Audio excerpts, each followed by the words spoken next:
नमस्कार, मैं पंडित अमित कौशिक आप सभी के सामने फिर से उपस्थित हूँ एक नया वीडियो लेकर के।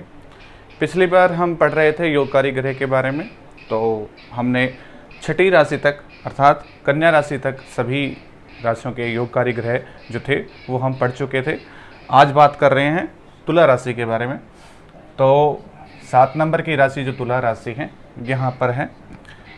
देखिए, मैं फिर से एक बार छोटे से रिमाइंड करवा देता हूँ आपको। जो केंद्र और त्रिकोण अर्थात जो ये केंद्र जहाँ पर मैंने लिखा हुआ है, जो कुंडली के प्रथम, चतुर्थ, सप्तम और दसम भाव हैं, और त्रिकोण अर्थात प्रथम भाव, पंचम भाव और नवम भाव, इन तीनों को त्रिकोण कहा गया है।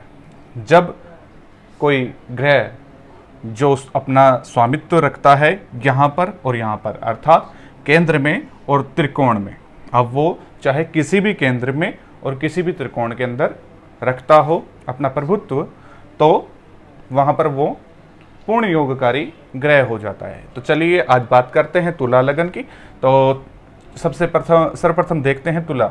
तो यहाँ पर तुला स्वयं और शुक्र की दूसरी राशि देखते हैं, यहाँ पर अष्टम भाव के अंदर चले गए। तो शुक्र तुला लगन के अंदर योगकारी नहीं है। अब बात करते हैं त्रिकोण की। तो शनि की प्रथम राशि यहाँ है, माफ कीजिएगा, शनि की प्रथम राशि केंद्र में है और दूसरी राशि त्रिकोण में है। तो तुला लगन के अंदर शनि जो हैं वो प्रबल कारक हैं अर्थात महायोगकारी हैं। ठीक है, पूर्ण योगकारी ग्रह तुला लगन के अंदर शनि होते हैं।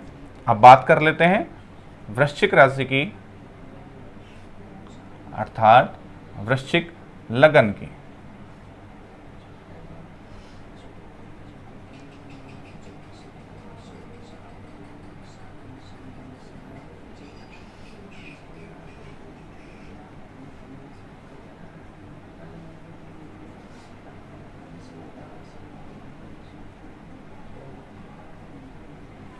वृश्चिक लगन हमारे सामने है, थोड़ा सा मैं इसको साफ कर देता हूँ। वृश्चिक लगन अब हमारे सामने है। तो देखिए वृश्चिक लगन यहाँ पर ये मंगल की राशि। अब मंगल कहाँ पे है? दूसरी राशि। मंगल की दूसरी राशि जो है छठे भाव में, अर्थात ना तो वो केंद्र से संबंध रख रही है और ना वो त्रिकोण से संबंध रख रही है। ठीक है, अब बात करते हैं यहाँ पर। तो 12 नंबर की राशि अर्थात देवगुरु बृहस्पति की दूसरी राशि मीन राशि यहाँ पर है, और उनकी धनु राशि देखते हैं अब कहाँ पर है, ये रही यहाँ पर। तो ना तो ये त्रिकोण है ना केंद्र है। ठीक है, तो देवगुरु बृहस्पति भी यहाँ पर योगकारी, पूर्ण योगकारी नहीं है। अब बात करते हैं यहाँ पर चंद्रमा की। तो स्वयं प्रथम एक ही राशि होती है। ठीक है, तो यहाँ पर भी ये पूर्ण योगकारी नहीं है, इसलिए वृश्चिक लगन के अंदर कोई भी पूर्ण योगकारी ग्रह नहीं है। अब बात कर लेते हैं धनु लगन की, नंबर 9।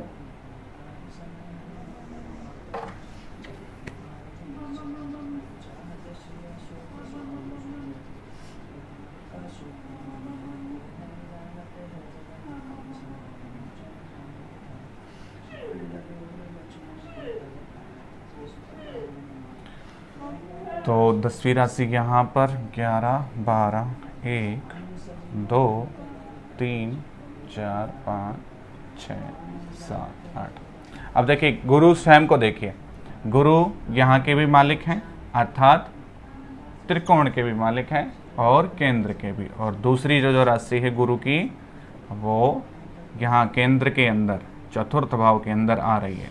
तो यहाँ पर केंद्र त्रिकोण का एक कॉम्बिनेशन बन गया है, तो जिसको हम बोलते हैं पूर्ण योगकारी। तो गुरु की कुंडली के अंदर स्वयं गुरु यहाँ पर पूर्ण योगकारी हैं। बात कर लेते हैं आगे 10 नंबर राशि अर्थात मकर राशि की बात कर लेते हैं।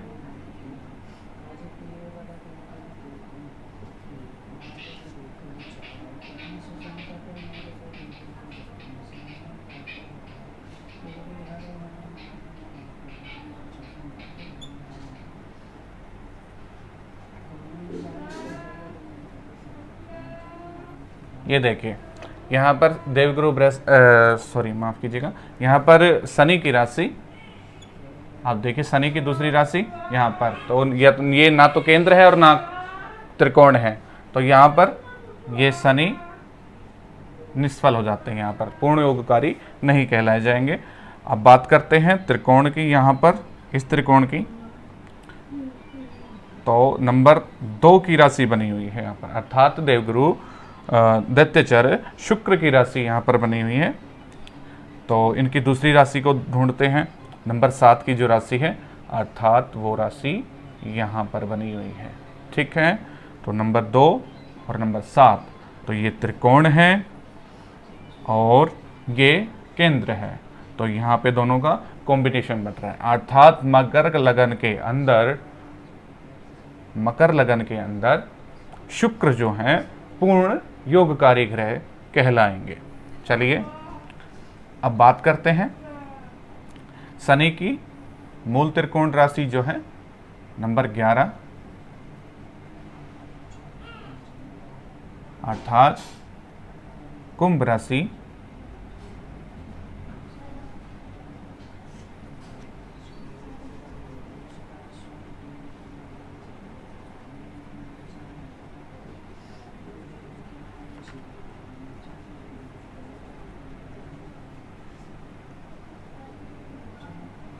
तो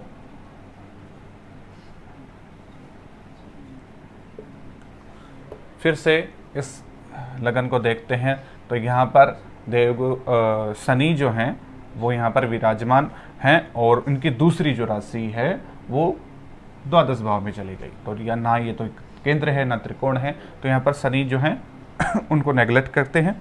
दूसरा पकड़ते हैं इस त्रिकोण को, तो बुध, अब बुध की दूसरी राशि देखते हैं यहाँ से, तो बुध की दूसरी राशि यहाँ पर चली गई, तो ये भी ना कोई त्रिकोण है ना केंद्र है, तो यहाँ से बुध को भी हम नेगलेक्ट करते हैं। अब पकड़ते हैं देवगुरु दैत्याचार्य शुक्र को, और शुक्र की प्रथम राशि इस त्रिकोण के अंदर बनी हुई है और दूसरी राशि जो है इस केंद्र के अंदर बनी हुई है, अर्थात वृषभ राशि यहाँ पर बनी हुई है। तो इसके अंदर फिर से पुनः शनि की जो दूसरी राशि है उसके अंदर दैत्याचार्य शुक्र जो हैं वो पूर्ण योगकारी कहलाएंगे।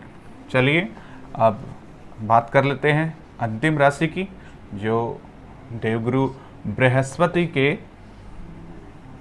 अंतर्गत आती हैं।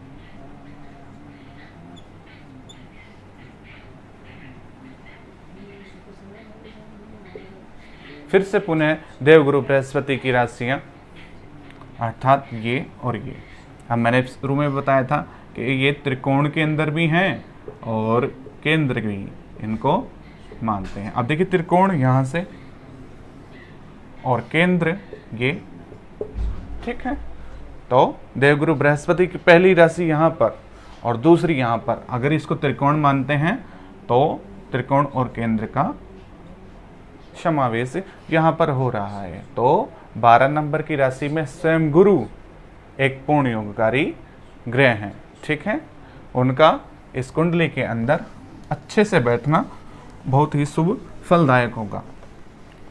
देखिए कुंडली के अंदर सर्वप्रथम सबसे अत्यधिक महत्व जो ग्रह रखता है वो है सूर्य, और सबसे प्रबल अगर कुंडली के अंदर सूर्य है तो जातक की कुंडली कितने भी पीड़ित क्यों ना हो, अगर सूर्य मजबूत है तो आगे चल करके वह व्यक्ति सभी चीज़ों का भोग कर लेता है, अर्थात सभी चीज़ों को प्राप्त कर लेता है। परंतु अगर किसी की कुंडली में सूर्य ही कमज़ोर है और बाकी अच्छे ग्रह बैठे हुए हैं तो वो कहीं ना कहीं उन शुभ फलों के अंदर कमी करता हुआ चला जाता है। तो कुंडली के अंदर सूर्य का मजबूत होना बहुत ही आवश्यक है। परंतु अगर सूर्य भी कमज़ोर है और सूर्य को ढक देता है कौन, राहु, तो राहु अगर कुंडली के अंदर मजबूत है तो वो भी आपको मन चाहे परिणाम दे सकता है, जिसका एक एग्जाम्पल है पतंजलि। ठीक है, देखिए 1 से 1 करोड़ 1 अरब तक जो उसका बिजनेस चला हुआ है वो आगे तक पहुंच गया है। तो वो किसकी देन है? वो राहु की देन है।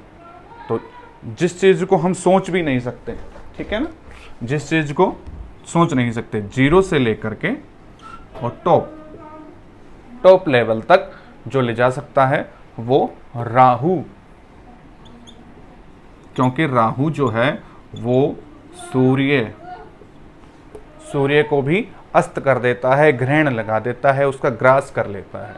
ठीक है, और सूर्य के पास में अगर कोई भी ग्रह जाता है, कोई भी, चाहे वो बुध हो, मंगल हो, शुक्र हो, शनि हो, ठीक है, कोई भी XYZ ग्रह आ जाता है इसकी समीक्षा के अंदर, इसकी परिधि के अंदर, इसके आसपास में, इसकी डिग्रियों के पास में, तो वो उसे अस्त कर देता है। अर्थात उसकी जो भी एनर्जी है वो खुद के अंदर अट्रैक्ट कर लेता है। सारी जो एनर्जी, अगर ये सूर्य माने